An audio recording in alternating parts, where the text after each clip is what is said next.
All right, with today's new learning with Module 3, Lesson 6, we are building on our knowledge from subtracting fractions. But you'll notice one thing that's different about this today. So what do you see that's different about this problem versus what we were doing earlier? And yes, this has a mixed number in it. So we have a whole number and a fraction that we're taking away a fraction from. So let's start with what we need to do first. So the very first thing you need to do is figure out, anytime in subtraction, I need to make sure that what I'm taking away is smaller than what I'm starting with. It's like borrowing. I can't have 0 and take away 8 because I don't have any. So the way you do that is through something called cross multiplication. Or let me start with this. You can look at the fractions and see which is bigger, 1/2 or 1/3. And if the denominator is bigger, the bigger the denominator, the bigger or the more pieces there are, which means the smaller the pieces have to be. So if I have a box and I split it into 3 pieces, and I have a box and I split it into 2 pieces, what's going to be the bigger chunk? The one with 1 out of 2 or 1 out of 3, and this is going to be bigger. The way you can do that also is by cross multiplying, which means you just cross multiply across. So 3 times 1 is 3. Then I'm going to do 2 times 1 is 2. And if this number, 3, is bigger than this one, that means this fraction is bigger than this. So that's kind of a problem because I can't take away a half from a third because it's not big enough. I only have a third. I need to take away half. So what I'm here to do is show you the Bryan method. And this is named after one of my students' fathers from last year. And so it's a great idea for how you can do this. It's pretty easy. I'm going to show you how. We already said that 3 is greater than 2. So what you're going to do is borrow from your whole number right here.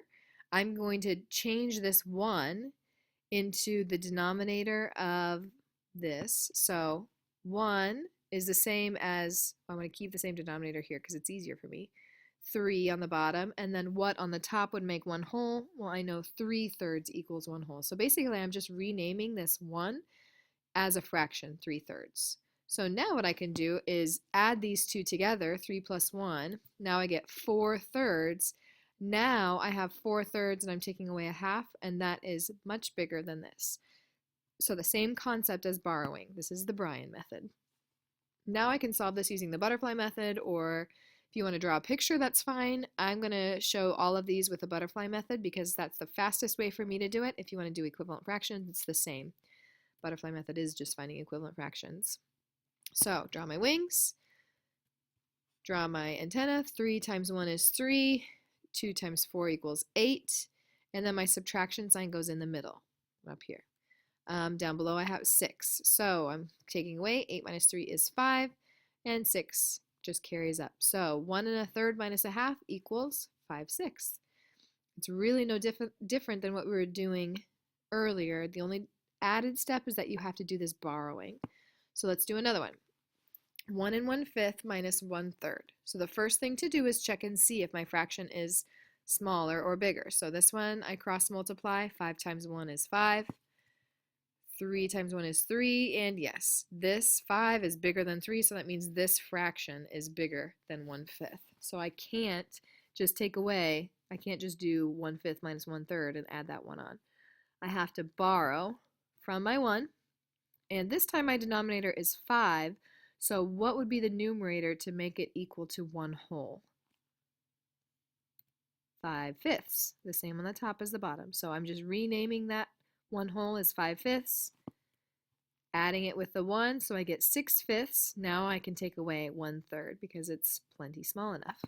So again, with the butterfly method, there are my wings. 5 times 1 is 5. 6 times 3 is 18. I'm going to take those away, subtract 5 from 18. My denominator is 15. So 18 minus 5 is 13. 15 goes over here. I don't need to do anything else because 13 is a prime number and it can't be reduced. So there's my answer, 13/15. Okay, if you feel confident in trying this one, go ahead and pause the video and get to the borrowing step to make sure you've done that all correctly, and then check and see after you've subtracted to see if you're correct.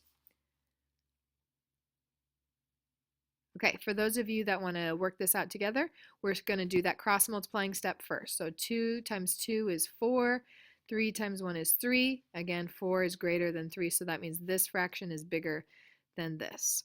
So earlier we saw that a half and a third, well, 1 out of 3 pieces was smaller than 1 out of 2 pieces, but now my numerator is different. I have a 2 up here. So that's why I like to cross multiply rather than just look at the fractions. It's super easy to do. You're just crossing and multiplying. So what that tells me is I need to borrow. Taking away my 1. Since my denominator is 2, my numerator is also going to be 2, so now I have 2 2's plus 1 2, and I get 3 2's, 3 halves, minus 2 thirds. Go for the butterfly method. Ooh, I did this all in one step. 2 times 2 is 4, 3 times 3 is 9. Denominator will be 6, because 2 times 3 is 6. Now I solve it. 9 minus 4 is 5, and 6 just carries up, so 5 6 is my answer. Okay, we'll do one more practice one. 1 3/4 minus 4/5. Go ahead and, again, give this one a shot if you'd like to. Pause the video because I'm going to go on and give the answer in just a few seconds. Okay, what do we do first? We cross multiply. So 4 times 4 is 16. 5 times 3 is 15. So 16 is greater than 15. That means that we have to borrow. So I'm looking at my 1. I'm going to take my 1, rename that into 4/4 so that I can easily add these two fractions together. 4 plus 3 is 7/4 minus 4/5. Now I just do the butterfly method. Make my wings. 4 times 4 is 16. 7 times 5 is 35. I'm going to subtract those, and then 20 is my denominator. I don't know what 35 minus 16 is off the top of my head, so here it is. Here we have an example of borrowing. I can't take 6 away from 5, so I have to borrow from my neighbor. So he becomes 2. That 1 carries over. 15 minus 6 is 9. 2 minus 1 is 19, or 1, so 19. 19 is my numerator, over 20 my denominator. So that is it. That added step today of just borrowing, renaming that 1 into a fractional piece so that you can add that to the fraction here and then subtract. So that's what your homework is. That's what your problem set is. Good luck.